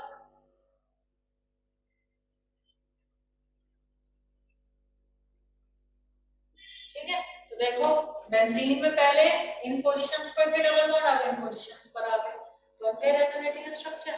और अगर वापस करना शुरू कर दोगे नेगेटिव नेगेटिव सिंगल डबल, तो ये वापस शुरू हो जाएगा सारा रिपीटिशन। ठीक है, समझ में आया? बना सकते हो तुम लोग रेजोनेटिंग स्ट्रक्चर? नहीं आया समझ? किसे नहीं आया बेटा समझ? क्लास 4 तो इसलिए यस बोलोगे। चार्ज कैसे शिफ्ट हुए, मतलब महिमा अभी नहीं आया। क्या नहीं आया बेटा महिमा बताओ? देखो इसे ऐसे देखो, ये निगेटिव चार्ज है, ठीक है, तो जब निगेटिव चार्ज है तो बॉन्ड कहाँ बनेगा? अगर इस कार्बन पे पॉजिटिव चार्ज इस बॉन्ड को तुमने तोड़ा, कैसे तोड़ा? Electrolytic cleavage. इलेक्ट्रोलाइटिक क्लीवेज क्या होती है? इलेक्ट्रोलाइटिक फिजन कि जो पूरा बॉन्ड पेयर है, यानी कि बॉन्ड में जो दो इलेक्ट्रॉन है वो दोनों एक एटम पे चले गए, ऐसे, ठीक है। अगर बॉन्ड के दोनों इलेक्ट्रॉन किसी एक एटम पर चले जाएंगे, किसी एक एटम पर चले जाएंगे, तो जिस पर गए उस पे तो एक इलेक्ट्रॉन वो खुद का था, एक इलेक्ट्रॉन उसके ऊपर एक्स्ट्रा आ गया, तो उस पर आ गया नेगेटिव चार्ज। और क्योंकि इसका जो खुद का एक इलेक्ट्रॉन था वो तो इधर चला गया, तो ये इलेक्ट्रॉन डेफिशिएंट हो गया, इस पे क्या आ गया? Positive charge. तो इलेक्ट्रोलाइटिक फिजन में हमेशा क्या होगा? इलेक्ट्रोलाइटिक फिजन को हमेशा सिंगल हेडेड एरो से रिप्रेजेंट करते हैं। इसका मतलब है कि बॉन्ड पेयर इस एटम के ऊपर चला गया, तो जब बॉन्ड पेयर जिस एटम के ऊपर चला गया उस पर नेगेटिव आ जाएगा और दूसरे पे पॉजिटिव चार्ज आ जाएगा। तो जब ये बॉन्ड इस कार्बन के ऊपर आ गया तो इस कार्बन पे तो रह गया पॉजिटिव और इस पे आ गया नेगेटिव, और नेगेटिव और पॉजिटिव ने मिलकर बना लिया पाई बॉन्ड, और ये रह गया नेगेटिव। ऐसे ही फिर यहाँ बॉन्ड आ गया, यहाँ नेगेटिव आ गया। पहले बताओ अभी भी समझ में आई महिमा बात या नहीं? महिमा मैम अभी नहीं आया, आ गया? आसान भी है और मुश्किल भी। समझ में आ जाए तो आसान, और नहीं समझ में आया तो मुश्किल। तुमने सोचना है कि नेगेटिव चार्ज है, तो नेगेटिव तो पॉजिटिव के साथ ही बॉन्ड बनाएगा, मतलब इस कार्बन पे पॉजिटिव लाओ। तो इस कार्बन पे पॉजिटिव कैसे ला सकते हो? इस बॉन्ड को इस पर शिफ्ट कर दो, तो इस पर नेगेटिव आ गया, वो इलेक्ट्रॉन डेफिशिएंट रह गया, दोनों इलेक्ट्रॉन रिच और इलेक्ट्रॉन डेफिशिएंट के बीच बॉन्ड बन गया, दोस्ती हो गई, है ना? जैसे पुरानी मूवीज में होता था क्या, या तो हीरो रिच है, हीरोइन गरीब, या हीरोइन रिच है, हीरो गरीब, कोई कॉन्सेप्ट लगाना है पुरानी मूवीज वाला, ठीक है? पुराने कॉन्सेप्ट है ना, सब पुरानी मूवीज वाले कॉन्सेप्ट लगाओ। अब तो आ गया समझ, हीरो हीरोइन के नाम पे तो जरूर आएगा समझ, ठीक है? तो अब आ गया समझ। तो मैंने तुम्हें समझाया भी था कि नेगेटिव चार्ज मूव करेगा, तो नेगेटिव है, डबल है, मूव किसे कराना है तुम्हें? नेगेटिव को मूव कराना है। तो यहाँ बॉन्ड आ गया, यहाँ नेगेटिव चार्ज आ गया, फिर नेगेटिव यहाँ मूव कर गया तो यहाँ डबल बॉन्ड आ गया, यहाँ नेगेटिव चार्ज आ गया। अब तुम्हें जरा कुछ दिए जाए स्ट्रक्चर, तुम बना के लाना, फिर रेजोनेटिंग स्ट्रक्चर रब कर रही हूँ मैं ये, ठीक है? मॉलिक्यूल्स ले रही हूँ, फिर रेजोनेटिंग स्ट्रक्चर बना के लाना।